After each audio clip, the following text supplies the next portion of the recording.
Hi, everyone, and welcome back to the podcast that explores how to create meaningful art experiences in the built environment. I'm your host, Martha Weidman, the CEO and co-founder of 9.Arts. If you haven't already, be sure to download the State of the Art report at the 9.Arts website, 9.arts.com. This is the place where we bring heart and soul to the data of our survey, stories behind the numbers, the human element to the statistics, and you can definitely learn more about the ROI of art and culture by downloading that report. Our guest on the show today is Michael Gadlin. He's a contemporary multidisciplinary artist based in Denver. He's also the executive director at PlatteForum. And Michael's been an artist with a long time studio practice, and he learned early the benefits of doing commercial work and how it can help you get your name out there and elevate your work as an emerging artist. He talks about Denver's supportive, united arts community and its emphasis on uplifting lesser known artists who are doing great things.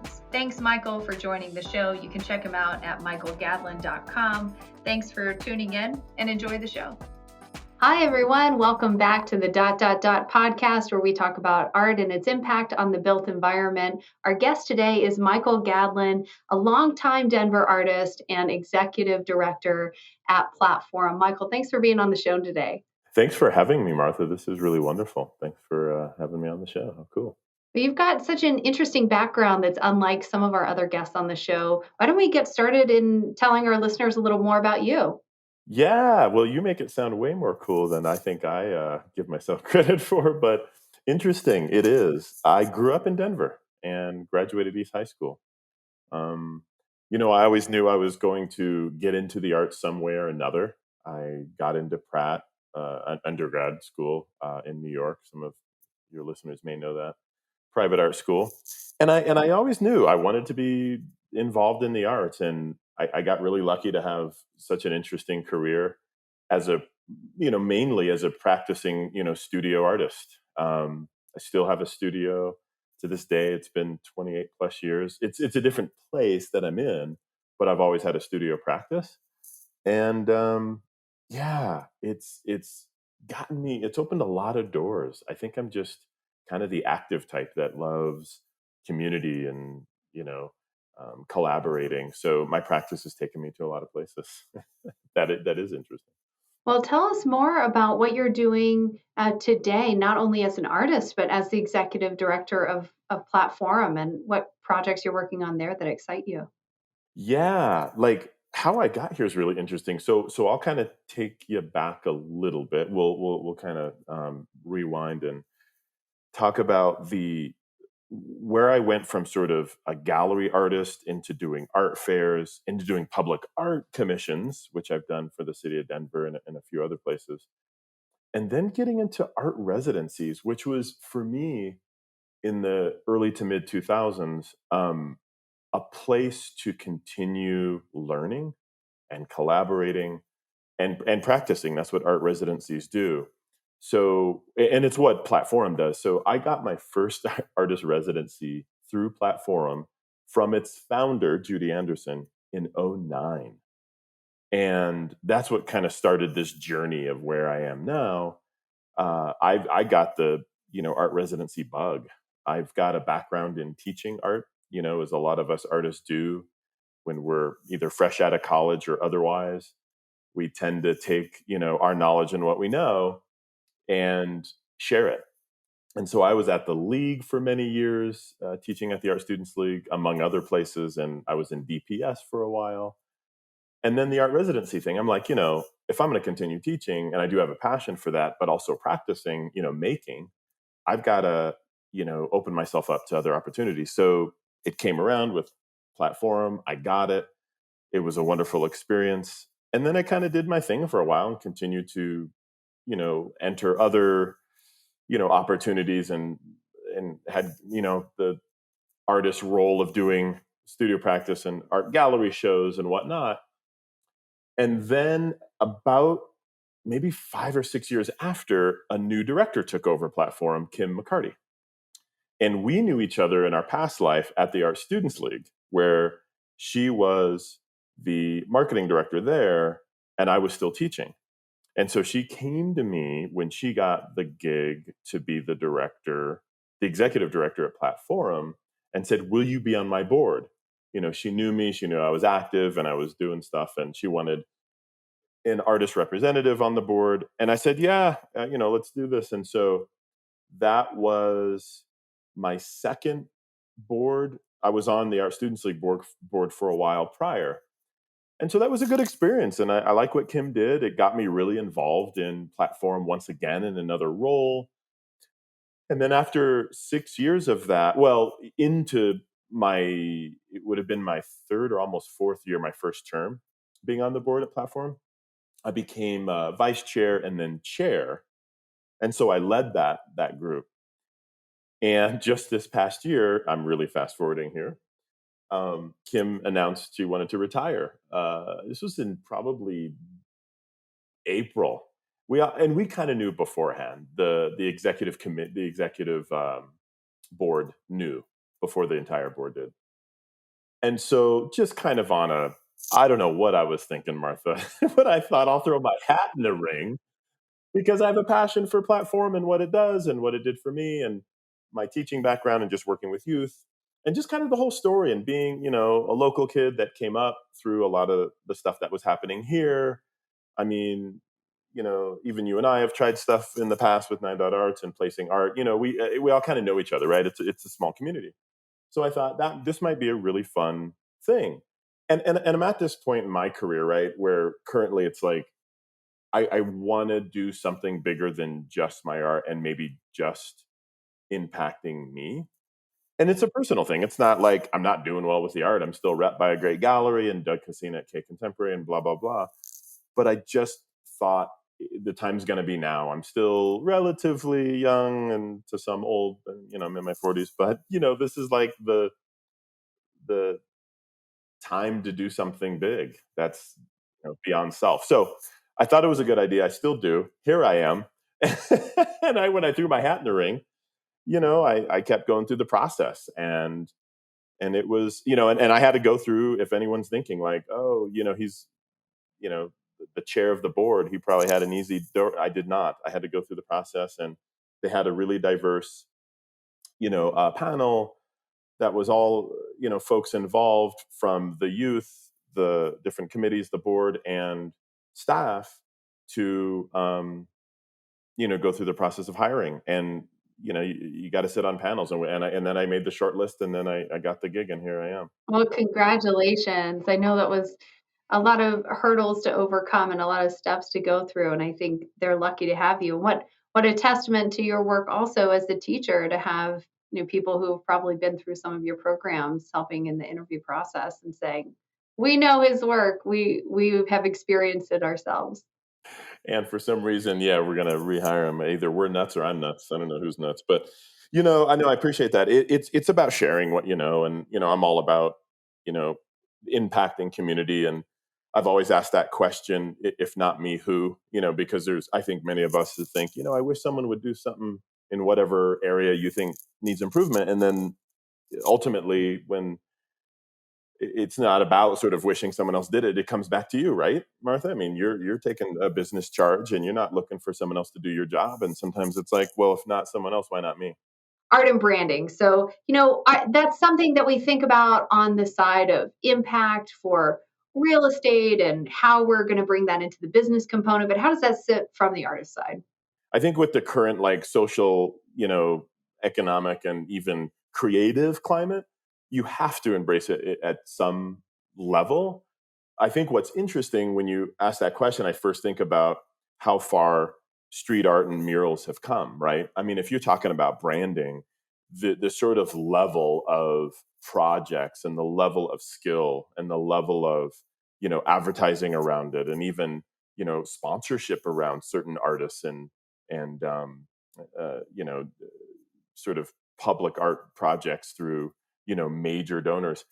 This is where I see maybe where the branding's not only been embraced, but it's served these artists well, if that sort of makes sense. And in specific, I can think of here in Denver. I mean, we've got organizations that almost like galleries represent artists. I don't necessarily want to say a name because I don't even know if they're still around or what they're doing, but many of us know here in town they're, you can be repped as a street artist under, a, a sort of representation.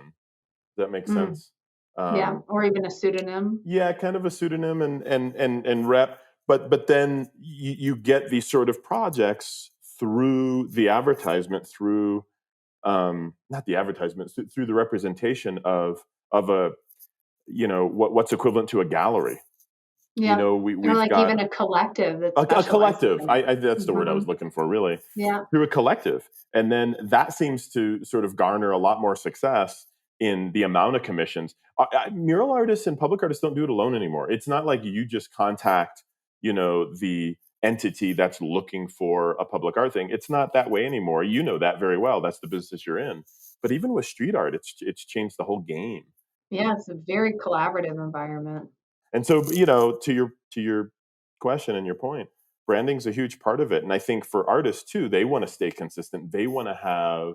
I think it's become more important to sort of have, I don't want to say a look, but sort of their own mark. You know, when I was, first in New York and doing the studio thing, and we talked about, like, making your mark and having your style, but definitely branding wasn't that much in the conversation in the '90s, and now in the early aughts and into the 2000s that we're in, it's much more of a thing. But that has to do with social media too. So Do you think that some artists might, have, for example, even historically, when you look back at some of the famous abstract expressionists, right? I mean, Marcel Duchamp worked doing windows displays for a period of time. So, do you think that some artists have this commercial aspect of their business that allows them the financial freedom to then create more of the types of work that they love, but might be less saleable?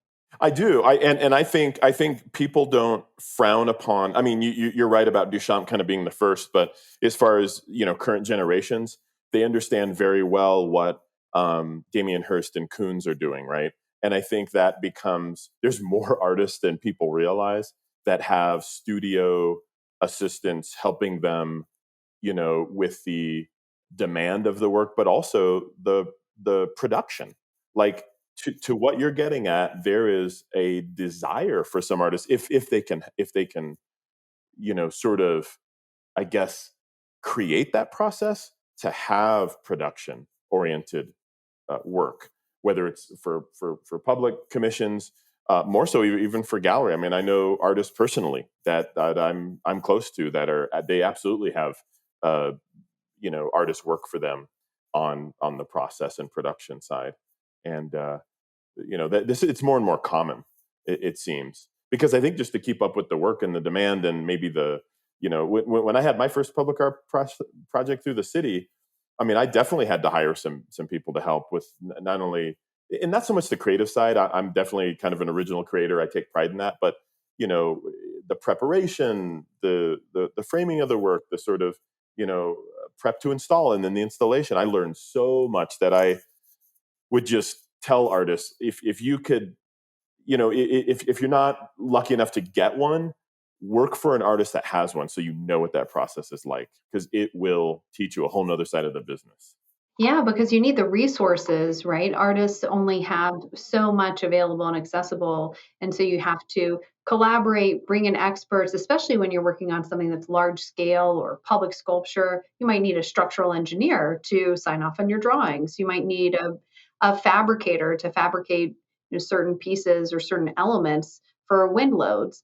So definitely having those kinds of resources is important, especially when you start working in the public realm like you were mentioning earlier. And that ties in a bit to what we were talking about before we got on the show of social impact, because there's not only a cultural impact and a feeling, but economic impact of taking one award from a commission and being able to spread that economically to multiple people that are in the creative community. Exactly. I think that's the most important part, and the part that of the business that keeps giving back. Like you said, you can't do it alone. I love that you used the word fabrication. I was thinking of that too, that's a huge part of making nowadays, is really artists being kind of the central idea, person or entity, and then spreading that out by hiring, someone who can fabricate and really see a project, beyond the studio and see it bigger. I think that's where kind of what we're talking about, right? I mean, these commissions are about seeing art bigger with more of an impact and community involvement and collaboration. Bigger in terms of opportunity or bigger in terms of budgets? Everything, opportunity, budget, monies. I know when I first got mine, and having worked for some artists that had commissions and being the assistant to those, I learned a lot. One, Daryl Anderson, who's known for, he's a Black artist who grew up in Five Points, who was known for being one of the artists that did DIA when it first was being built. He did some tile work in there, right? And so I worked for him and was an assistant to kind of learn the ropes and how that worked.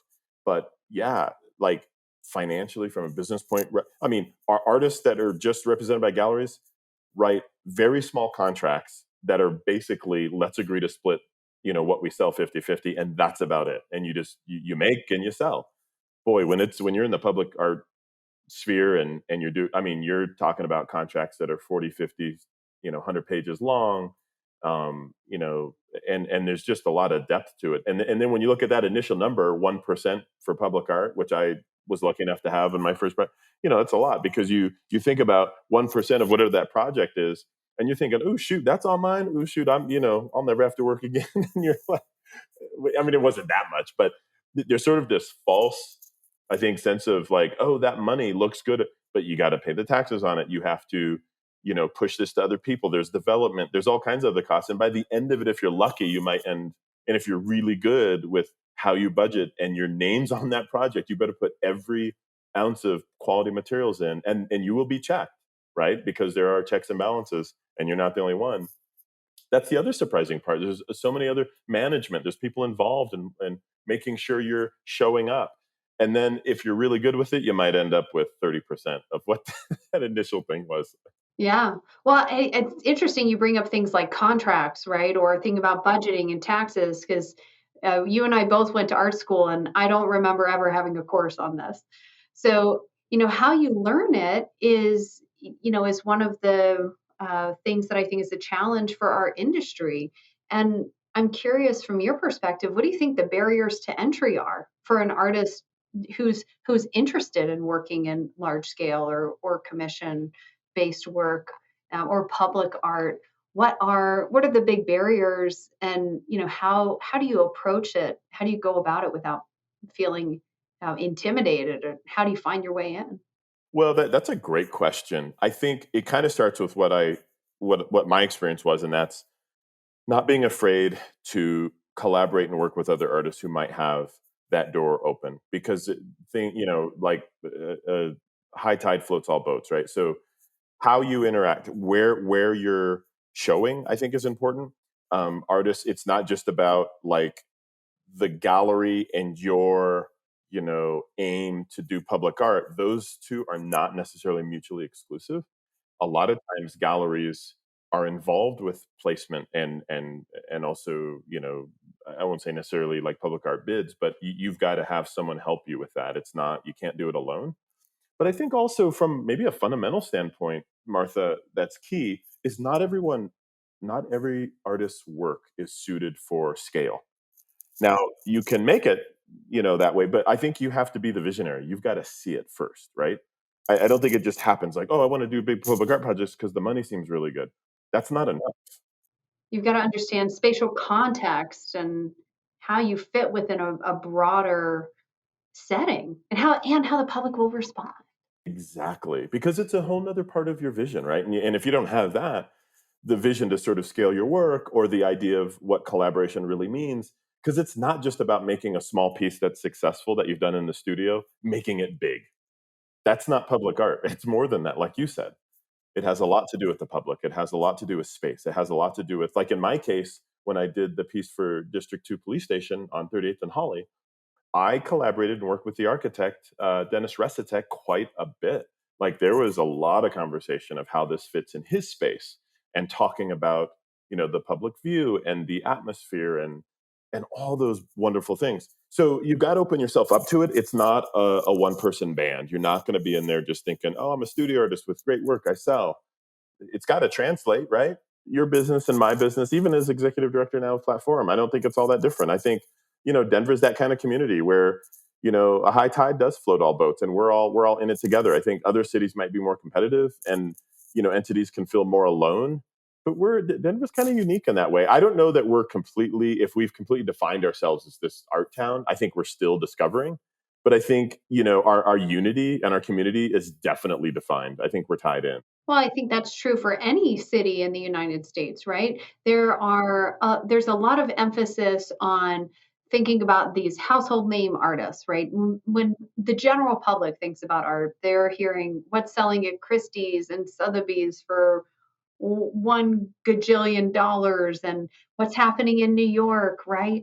And so I think it's so important to remember that as a city, lifting up the creatives who are there, the talent who is there, and helping them connect with each other and bringing visibility to that group in it raises the bar for the entire city, and it raises the bar for all the people who live there, and it makes it a better place to be.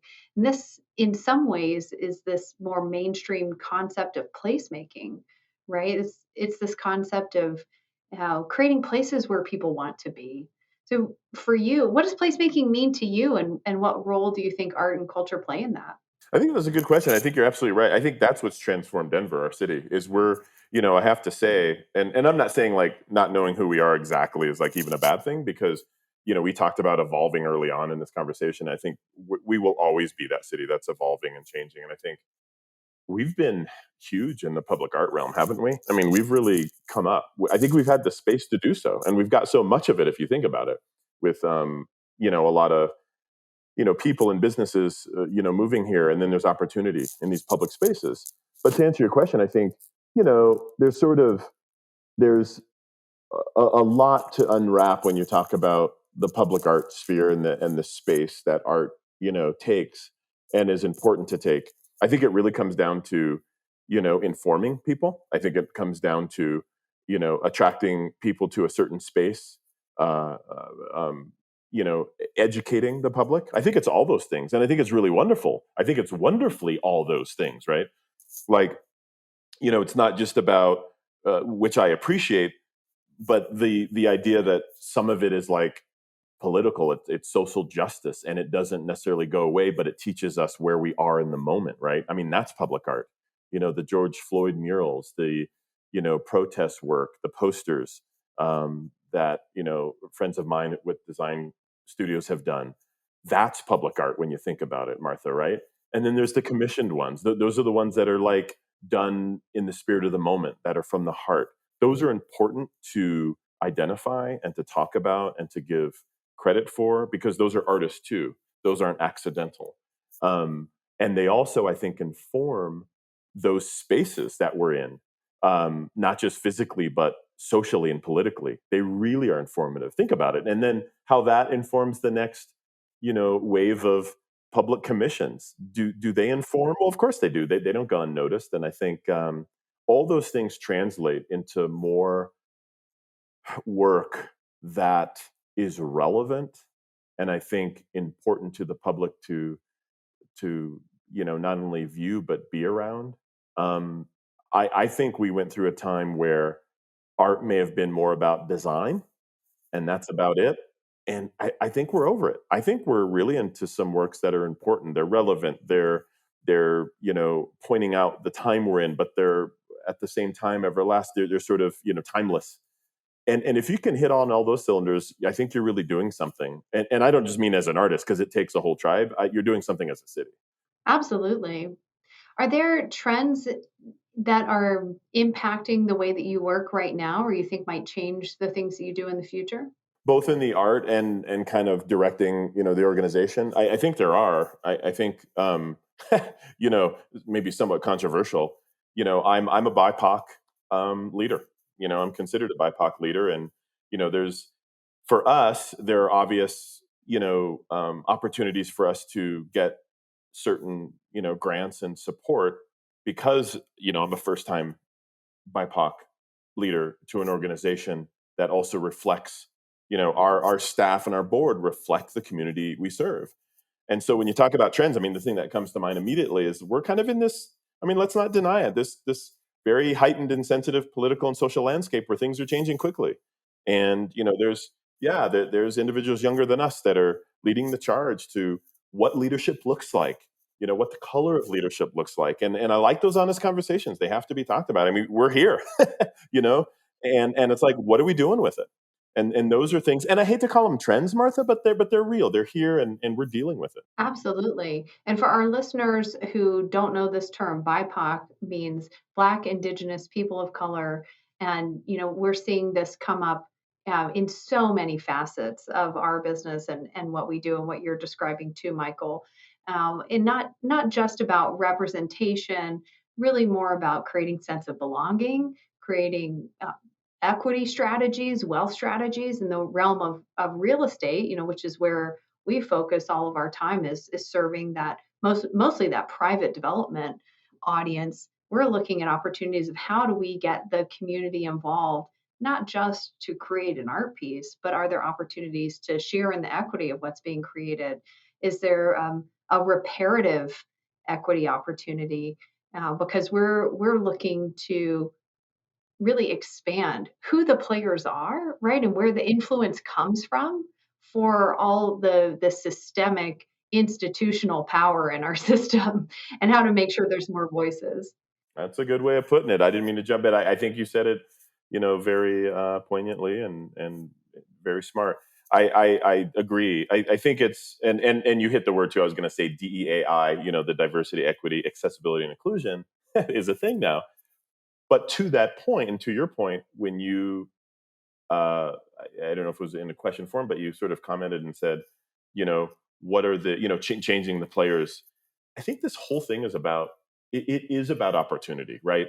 Like what I do with PlatteForum and what I was hired to do is not just raise money, and we're doing, great. And I hope that continues. And that's part of my job. I think the other part is surrounding ourselves with opportunities and individuals and community support that will in turn give opportunities to the youth that might not otherwise have it, who not only we serve, but they're part of our core program. They're why we exist. Absolutely, absolutely. And next generation um, mentorship has become such a huge component of what we're doing at Nine Dot Arts. And how are our hiring practices expanding opportunities for people from different backgrounds who aren't traditionally in the arts? And how are we expanding opportunities for development and growth? So the next wave of curators that you see is going to look different than the curators you might have at museums today. I think it's going to happen across the board in nonprofit institutions, in private companies like ours. I think there's just a huge cultural shift happening, and it's really about time. It is about time, and I think it's beautiful. And you put it so wonderfully. And I think it will only make the art and the activities around art, the curating and the commissions better, because it's like what you and I just talked about. Like we came from somewhat traditional schools where it's like figure drawing, ceramics, and all these kind of and it's blown up to just be wider and better and more interesting. And so that's part of, I think, how we will evolve. It's only going to make the art better the more we involve the diversity and equity and inclusion, right? Well, I think we had a great conversation today, and I think this is really going to be helpful for our listeners as they think about building places that are meaningful and impactful for the communities that they serve. One of the questions that I always ask our guests on the show is to tell us about a piece of artwork or a personal art experience that made an impression on you or that was especially memorable. When I was at Pratt in New York, and one of my college mates came to me and said, "Hey, the Whitney's showing this artist that like died a few years ago," because I was in New York in the '90s, and I didn't know. I was like, "Who? Where are we going? Let's go do this. Let's go see this show." And they're like, "Yeah, they have like a ton of his work. It's like this retrospect, and he died in 1988, and he's trying to remember and pronounce the name, and he's like, it's like Jean Michel something." And I'm like, I've never heard of him. And Who is this guy? Yeah, who's this dude? Let's go. So we, like, just a few of us in the dorm were like, let's make it a day. We'll go down to the Whitney. We'll see this work. And Basquiat, we're like, oh, that's how you pronounce that last name. So we go, and we're all not from there. We're like, and it's new to us. And we're in, like, undergrad school. And I have to be honest with you, I walk in the Whitney and I'm like, this kind of crude. Like, what the hell? And he's super famous, and it's like this crude stuff. And at first I didn't want to like it. And I went through, and to this day, I feel so lucky enough to have seen such, not only his strongest work, but so many together that may not, because of how it's spread out through the years, that much of in complete retrospective, that the Whitney had I think that was in 93 or 94 when I saw it. It'll never be seen like that again. And so I'm going through this, and I'm seeing him close up, and I'm like, okay, he's on to something. I'm sitting here thinking, after just getting out of a figure drawing class, well, you can't draw the figure. They're childlike. And I consider myself someone with an open mind. I mean, I do very aggressively abstract stuff. But Martha, to the whole question is, that's what's influenced my work from that day on. I thought, oh, I've got the freedom to express beyond just being accurate. Oh, painting a feeling. What an incredible feeling of liberation to see something like that. And what an opportunity to experience a show that will probably not be accessible for many in a lifetime. So how cool that you got to do that. Anything else that you'd like to share with me and our listeners? No, yes, actually. Colorado Gives Day. Look at me, I'm chuckling because that's my job. Maybe over with, but PlatteForum is always needing any sort of support and help. And I just, urge people, because we're in this community where we all share and give and find out, like, what the heck is this person who's on, Martha's show talking about? Go to platteforum.org and find out what we do. We would love it. And support can come in all kinds of different, ways and forms. But check out what I'm doing and why I'm here, and check out what PlatteForum's doing, and continue to give. Well, thanks so much for being on the show, and check out that website that Michael was talking about. That's platteforum.org, and definitely make a contribution to PlatteForum. Keep up the good work that they're doing at the Art Lab, and anywhere else that people can find you or learn more about you, Michael. My name, michaelgadlin.com, is my personal website, and I'm represented happily with Doug Cassina at K Contemporary. So you can see what he's doing, what K Contemporary is doing as a whole. They've got a great roster of artists, and you can find me online. I'm easy to find because of that stinking last name. Wonderful. Well, check out Michael Gadlin, K Contemporary, and PlatteForum. And Michael, thank you so much for being on the show. This was such a fun conversation. It was wonderful. It just made my day, Martha. Thanks for having me. I appreciate you. Have a great one. You too.